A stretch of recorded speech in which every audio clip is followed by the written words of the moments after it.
This is Prologue to Nikaea, written by David Annandale. Unofficial audio narration by Joe Silva. The swirl of unreality pulled at him, its unlimited terrifying promise seeking to pry his grip free from the Imperium. Malcador held fast, retaining a peripheral awareness of himself and his surroundings. He knew who he was. He had a sense of his body, though from a distance, as if his consciousness existed just to the side of that pale, angular, robed and hooded thing. He had, at the very edges of his perception, a sense of the chamber he was in, of its 8 rune-covered walls. The warp wanted him to let go of all of that. He saw the dangers, but he did not look away. The task was too important, the questions too great, and the possibilities too immense for him to do otherwise. The vortex chamber was deep in the roots of the Imperial Palace's corona spire. It was not the first space Malcador had constructed for his explorations of the immaterium. There had been an earlier one in the peak of the spire, but even with all the windows bricked up, Malcador had been too conscious of the exterior world. The air and sky and openness of the Imperium had been too close, the mere thickness of a wall away. They had been a distraction from the absolute discipline he needed to fathom and resist the warp. Deep underground, things were different. Rock enclosed the chamber enclosed his body enclosed his mind, and in this fully material prison, all the shackles on meditation fell away. The chamber was an octagon. The shape he had found opened up the vistas of the warp more readily. The hexagrammic engravings on the wall were a work in progress. Malcador had already learned many that facilitated his psychic journey, and others that bolstered his strength to return from it, but he was still scratching the surface of possible configurations. Malcador sat on a throne of basalt, threaded with gold and iron and brass. The inlay was also a developing project, gradually shaping the throne into the best tool for the task. The stone seat itself, though, was ancient. It was a relic from the deepest antiquity of the age of Terra, a gift from the Emperor to aid Malcador in his work. When he placed himself within the hard embrace of the throne, Malcador felt the currents of the warp thrum through the being of the seat. Though it was carved from a massive block of the Imperium, in its nature, it strained towards the threshold between the dimensions. There were no other furnishings in the chamber. The throne sat on a dais close to the north wall. A confusion of runes twisted across the floor of the vortex chamber, but they were invisible to Malcador in the depths of his contemplation. Instead, he saw only the warp. It appeared to him as a churning tunnel, an endless drop into the realm of madness and potential. Whether the floor truly vanished, or whether his journeys were entirely psychic, Malcador was not sure.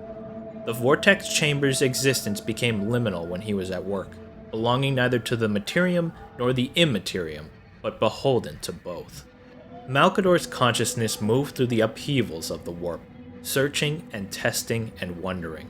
The possibilities enticed him, and the storms made him wary. Everything he had experienced and learned since he had begun his study of the immaterium reinforced his contradictory impulses. There was so much power here, power that could be harnessed for the benefit of mankind and for the Emperor's dream of the Imperium. There was danger too, as he had always known. The question he wrestled with was whether the possibilities outweighed the risks.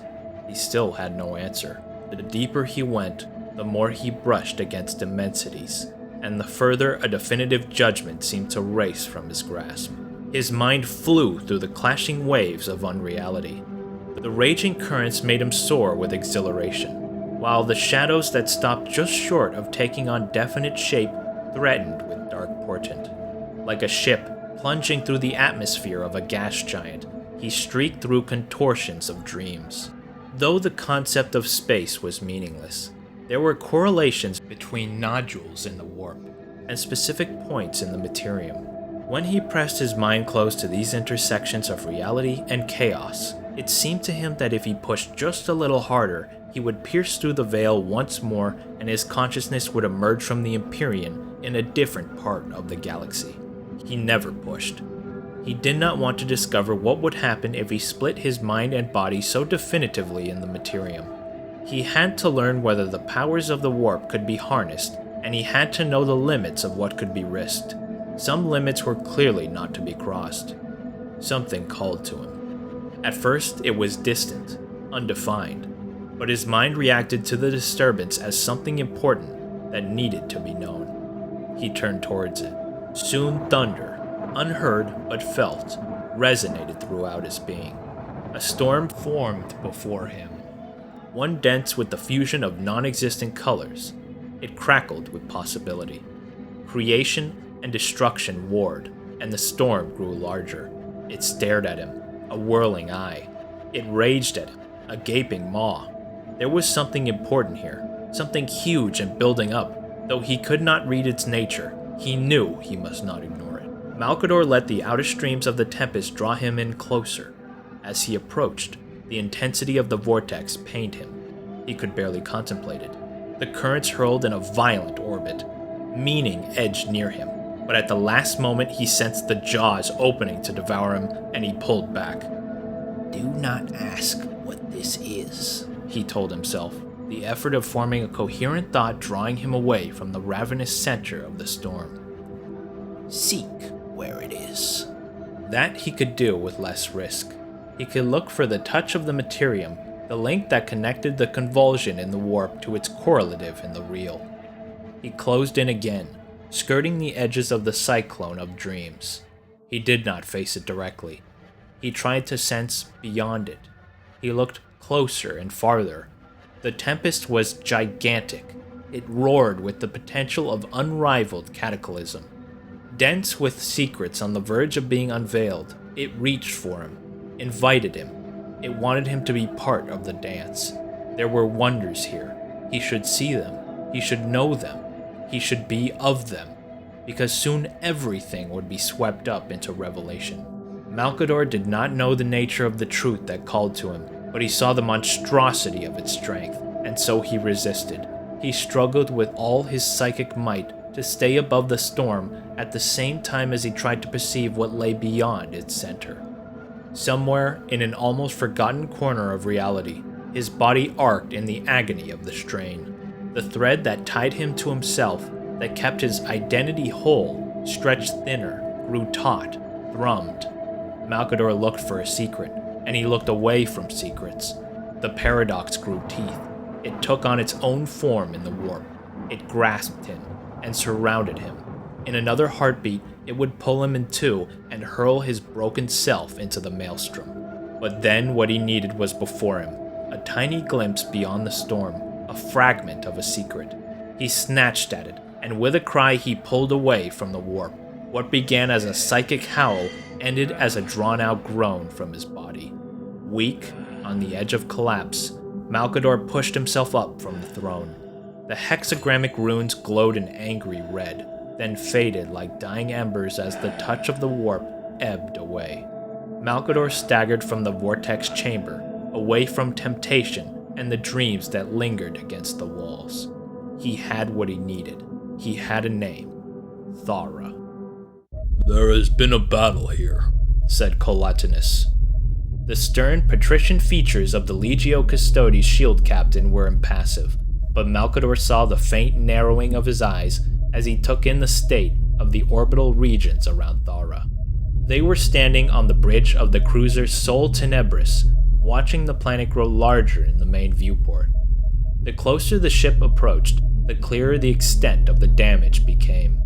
The defense platforms were blackened ruins. Scores of merchant vessels were gutted and smashed and floated by each other, tombstones scorched by fire. Malcador thought of the extent of the warp storm he had witnessed, and wondered if his voyage might be in vain. The tempest's impact on the Immaterium, either directly or indirectly, had been massive. But the Auspex officers reported a normal degree of Vox activity on the surface of Thawra. That was cause for optimism. "Open command channels," Colatinus ordered. The officers complied, and he hailed the government, if there still was one, of the world below. "Attention, citizens of Thawra. This is Shield Captain Colatinus of the Legio Custodes. Commanding the Sol Tenebris, escorting Malcador the Sigillite, First Lord of Terra. Greetings in the name of the Emperor. Acknowledge. The hail was returned almost immediately. Acknowledge, Sol Tenebris. This is the Governor's Palace. Please stand by. Acting Governor Archanasia is on her way. Acting Governor, Calatinus muttered under his breath. That does not bode well for Governor Thawra, said Malcador. He turned to the scribe standing a respectful 3 steps behind him. Who is Archanasia? He asked. The scribe tapped at a data slate, then said, She is Chief Counselor, he read for another moment. She has served in this position since Governor Thawra was installed. So the continuity of government has been preserved, said Calatinus. That is a hopeful sign. Malcador took the data slate from the scribe and scrolled through the notes. It seems Archanasia was an early and energetic advocate of compliance on Thawra. That too was hopeful. A few moments later, the acting governor was on the Vox. First Lord Malcador, she said, Thawra is honored by your visit. I only regret that you find us in difficult circumstances. It is those circumstances that bring me here, said Malcador. And what has become of Governor Thawra? She is dead, First Lord. She died nobly, fighting for Thawra and its loyalty to the Emperor. What is the nature of the uprising? Calatinus asked. Archanasia hesitated. What happened is no simple matter, she said. I will try to explain when I see you. The governor's palace is secure? It is, Shield Captain. The worst of our troubles are over. Calatinus turned to Malcador, visibly reluctant to bring the Sigillite into a war zone. I must know what has happened, Shield Captain, Malcador said. This is not a matter of choice. Calatinus nodded. Very well, he replied to Archanasia. Prepare for our arrival at the palace. He ended the Vox mission. At the least, she sounds confident in her evaluation, he said to Malcador. Let us hope her confidence is not misplaced. The uprising was a surprise, Archanasia admitted a few hours later. She was a tall woman and very thin, the tendons standing out on her neck, suggestive of a lifetime of being held taut. A narrow brush of black hair ran down the center of her scalp. Her eyes were guarded, but burned deeply. She was a psyker, the aura of her power as clear to Malcador as a violet sunrise. They were in the map hall of the palace. Each wall was given over to a single hemisphere of the planet, and covered by a relief chart 6 meters high and 30 meters long. Tactical maps took up long tables in the center of the hall, with hololithic projectors marking troop dispositions and territory held. Only one region, about 160 kilometers south of the capital, Statheros, was still red. It spread very quickly, Archanasia said, and with considerable force. So we saw from the Sol Tenebris, Malcador said. Archanasia nodded. The rebels planned well. The uprising began in orbit, so we lost most of our communications in the first few hours. A well-armed and well-organized force, then, said Calatinus. How was it possible a threat of this magnitude developed without being noticed? It should have been noticed, Archanasia admitted. And I believe that if anything similar happens again, it will be seen. We have learned from our mistakes and from our victory, Shield Captain. But it was the nature of the uprising that helped keep it hidden. You are being cryptic, said Malcador. I crave your pardon, First Lord. That was not my intent. She drew a breath. The rebels are psykers, she said. All of them? Malcador asked.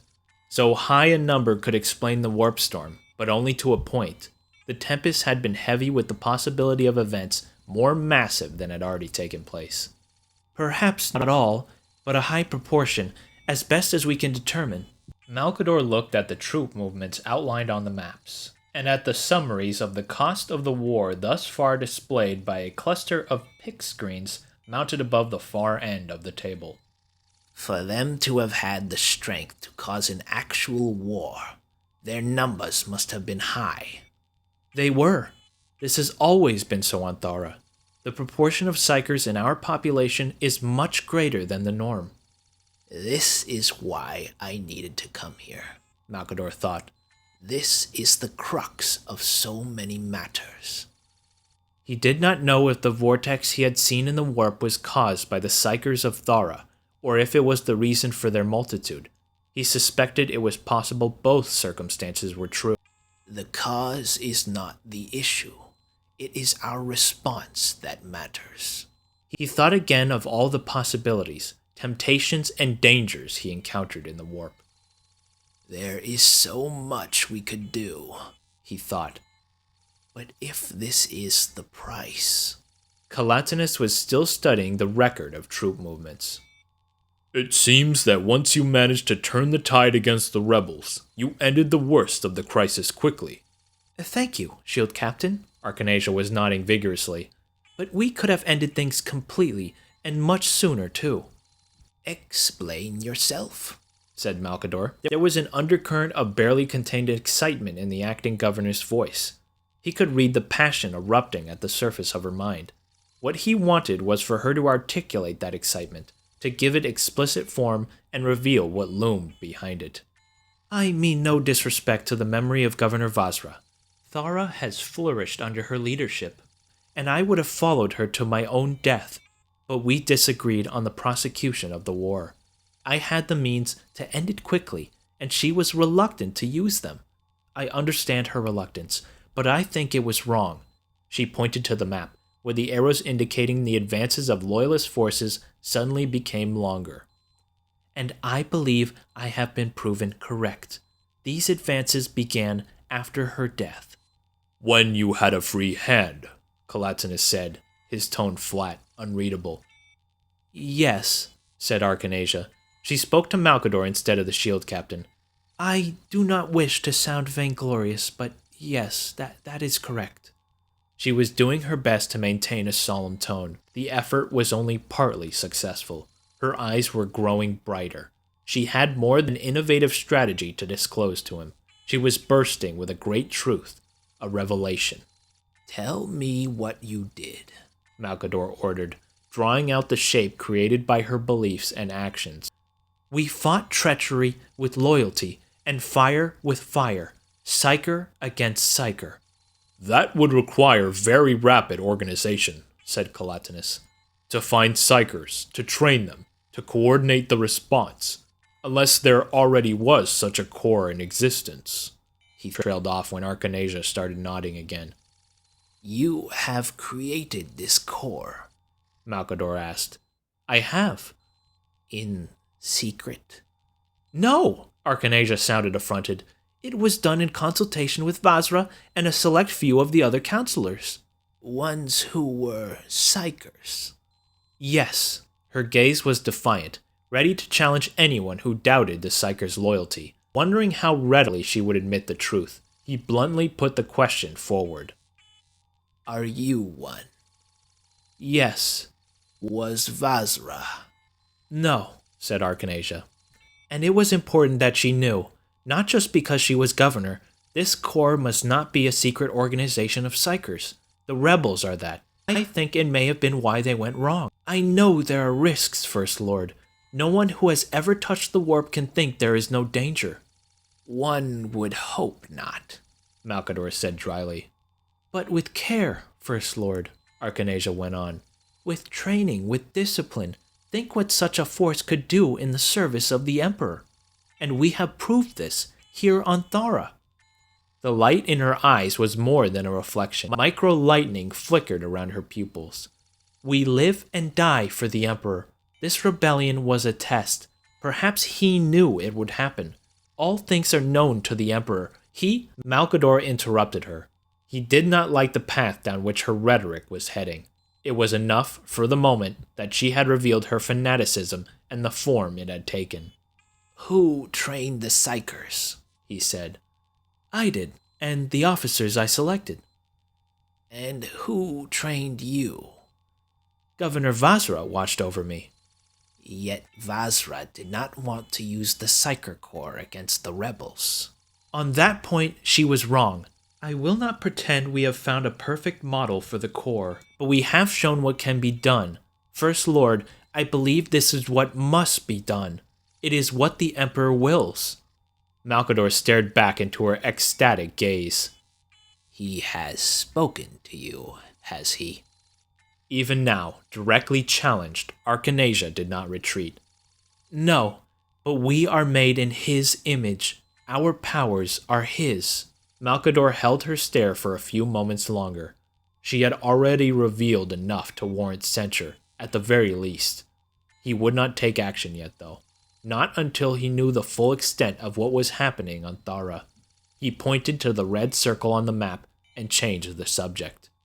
The war is not over, he said.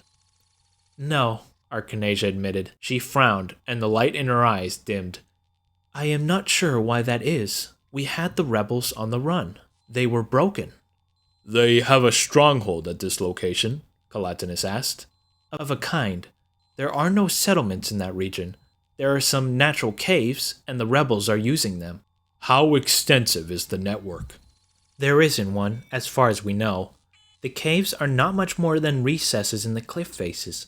Even conventional forces should have finished them by now, and my entire force of psykers is engaged in the fight. My force of psykers, Malcador noted. What are you hearing from the front? Nothing. The warp energy released by the fighting is too strong. It has disrupted our communications. Malcador turned to Calatinus. We know where we must go. Yes, Archanasia cried, ecstatic again when Calatinus nodded. Then you will see. You must bear witness, First Lord, to what we have accomplished here, and you will know what must be done. I hope you are right, Malcador thought. He said nothing to Archanasia. She was caught in the grip of her vision. Words would serve no purpose now, and she was right.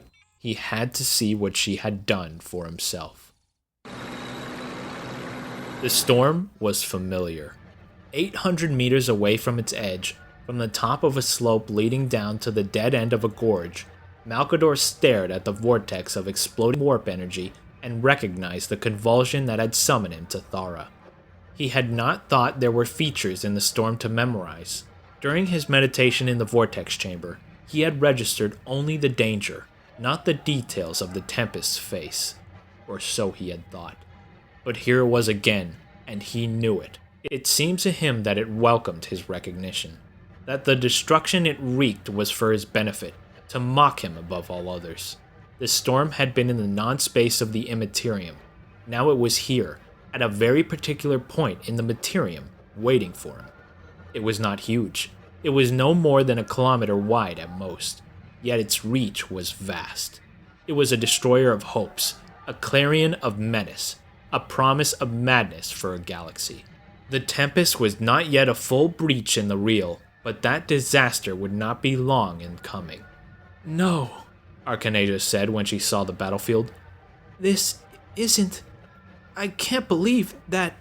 She could not finish her denials. The betrayal of her hopes was too great. The gorge dipped sharply from the point where Calatinus had ordered the shield company to halt. The cliffs were 300 meters high and had been drawing closer together. For the last few hundred meters there had been no room for the custodians to march more than 4 abreast. Now the canyon widened again, before ending at another 300 meters high, sheer wall. The maelstrom raged at the base of the cliffs, concealing the bottom third of them. If there were caves there in which the rebels had taken refuge, they were invisible, and Malcador doubted if they still existed. The storm churned in one direction, then another. Coiling arms of power collided, sending monstrous coronal arcs skyward. The confusion drew the eye and savaged the mind. It was made of warring nightmare and maddened thought. It was not physical, yet it sundered air and stone. There were no colors, yet it was a blinding darkness. Malcador glanced at the storm, looked away, then glanced again, trying to gain the measure of its force. You will know what must be done. Archanasia's proclamation echoed in his thoughts, a bitter, curdled refrain. You must know, he told himself. Find the way forward and stop the losses here. The terrain at the edges of the Tempest was littered with ruined bodies and weapons. Las rifles had fused with arms. Heads had elongated until they resembled pale serpents. 3 chimeras had become one, sprouting disjointed legs. The front of the lead vehicle had become a gaping maw, and the monster had tried to devour its hindquarters. Inside the storm, more monsters were being born. For all its fury, the vortex itself was silent, though the screams and roars of the combatants inside were perfectly audible. Some of the voices were still mostly human, consumed by a frenzy of madness and hate. Others were changed, their tones all wrong, as if the beings who cried out had teeth in their throats or mouths on their tongues. Together they created a choir of psychic war, one where the purpose of battle had been lost, and all that remained was the need to destroy. Archanasia staggered a few steps down the slope. Her eyes were fixed on the maelstrom. "If I vox them," she began, "maybe from here." "There is no one who can hear you in there," Malcador told her. "Look away, acting governor." She did not listen, and kept walking with slow, dragging steps. "There is nothing to be salvaged here," said Calatinus. "Agreed." Malcador grimaced. Archanasia's project had failed. There might not even be anything to learn from the failure. "Begin your assault, Shield Captain. We must leave nothing alive." Calatinus issued commands, and the custodian guard formed a single line. They moved past Archanasia, their guardian spears pointed towards the Tempest. The composite weapons unleashed a stream of bolter fire into the storm. The custodians were firing blind, but they aimed low, and each warrior swept his bolter-equipped spear back and forth on a narrow arc. The field of fire from the Shield Company was comprehensive. The barrage would be devastating for anyone caught in its path. If the custodian guard had been firing into a material storm, the battle would have ended in a few short minutes. Malcador did hear new screams as the bolt shells tore into the convulsing, searing shadow. But this was only an opening attack. Space inside the Tempest would be erratic, untrustworthy. The shells themselves could easily be transforming. The true attack fell to Malcador. He edged forward, staying level with the Legio Custodes, gathering his strength. First, he had to know his enemy, and to do that, his defenses would need to be strong.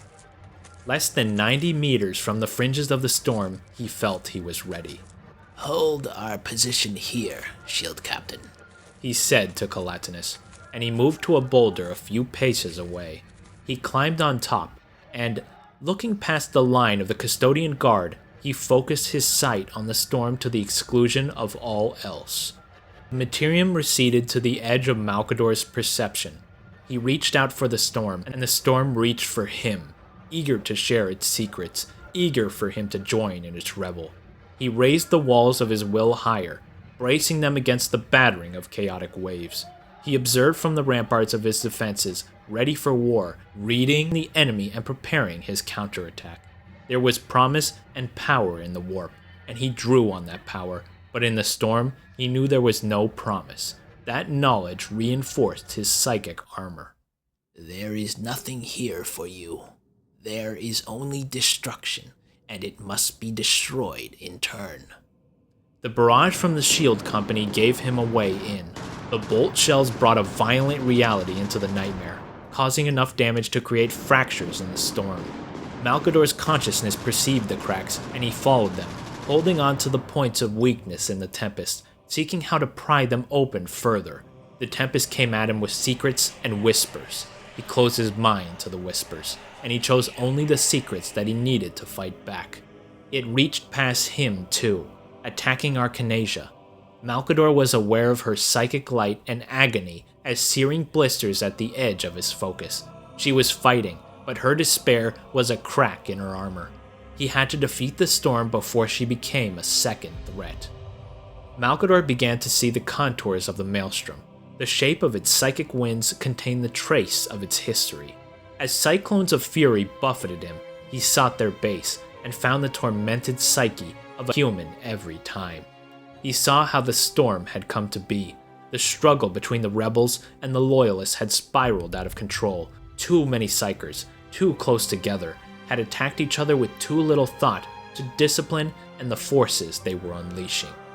Order had disintegrated, and identities had begun to flow and merge with the untamed warp.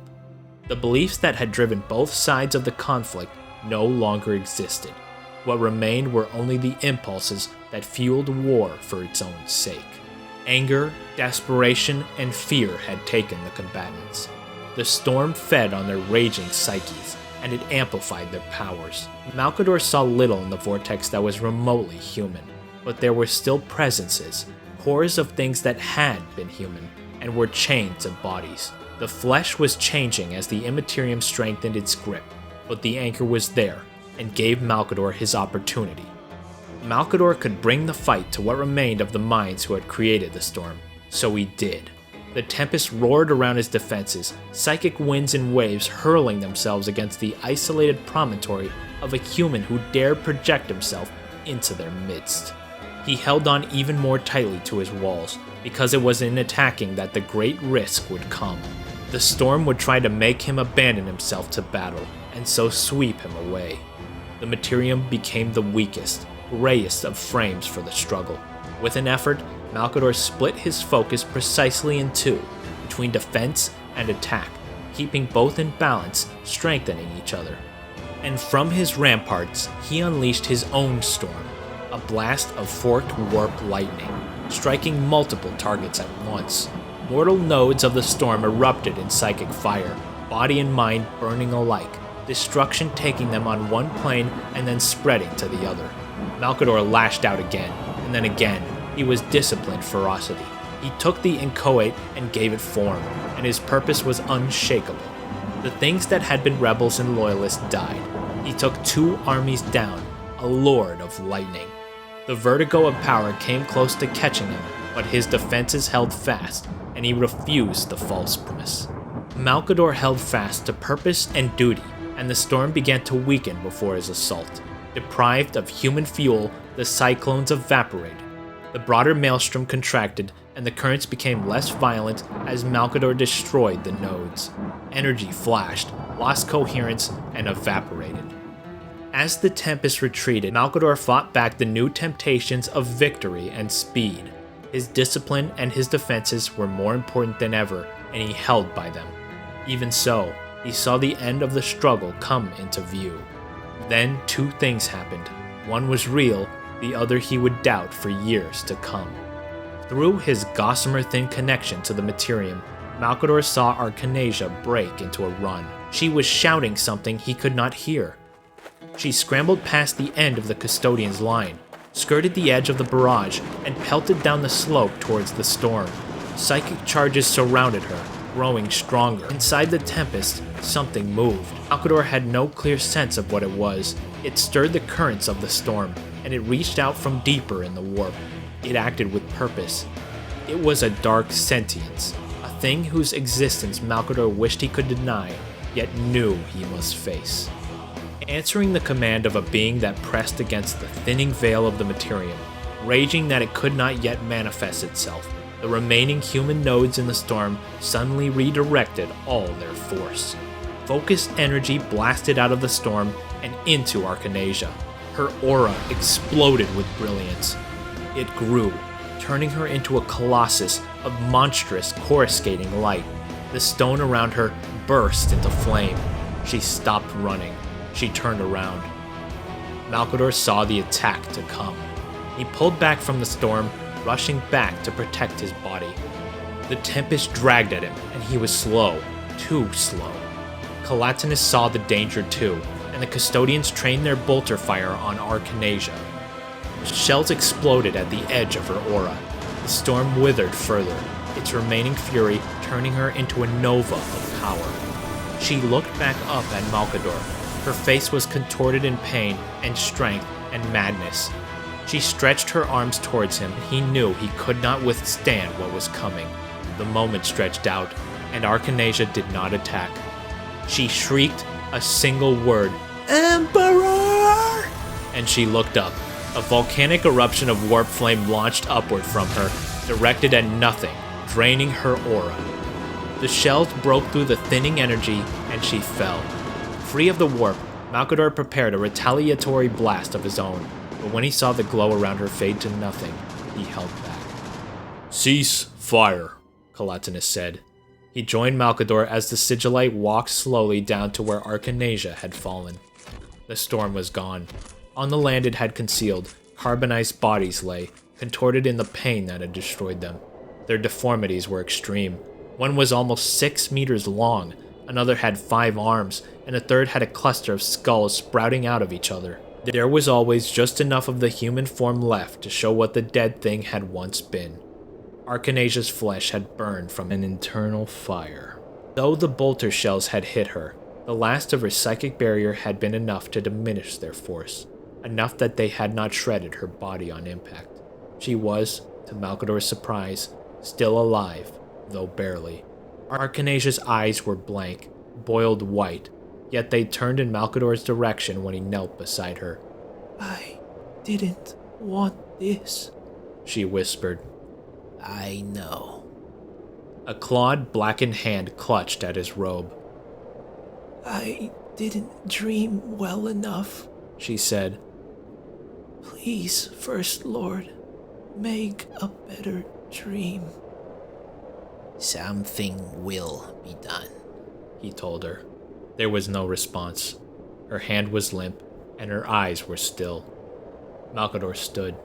He turned around slowly, gazing at the bodies, at the aftermath of the psychic storm. "Something must be done," he said, this time to Calatinus. Could she have been right? Calatinus asked. Would better training have made the difference? "Or intensified the danger," Malcador thought. "I don't know," he said. He was worried too, about the fact that it wasn't discipline that had stopped Archanasia from attacking.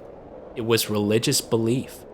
The very thing he would have had to condemn in Archanasia had kept her faithful. That was not reassuring. The Emperor was right to command an end to faith. It had too many dangers. "What if another kind of faith drove the rebels?" he wondered. "The decision will not be mine to make," he said. It will have to be made soon, said Calatinus. "So I will urge. I think it will be." Calatinus nodded, satisfied. Malcador looked back at Archanasia. With the end of the storm, the sun was beating hard down into the gorge, yet all he could feel was shadow.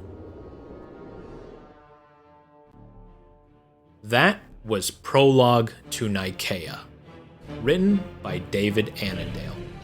Unofficial audio narration by Joe Silva. All Warhammer rights and materials belonging to Games Workshop. This is a fan-made, unaffiliated project.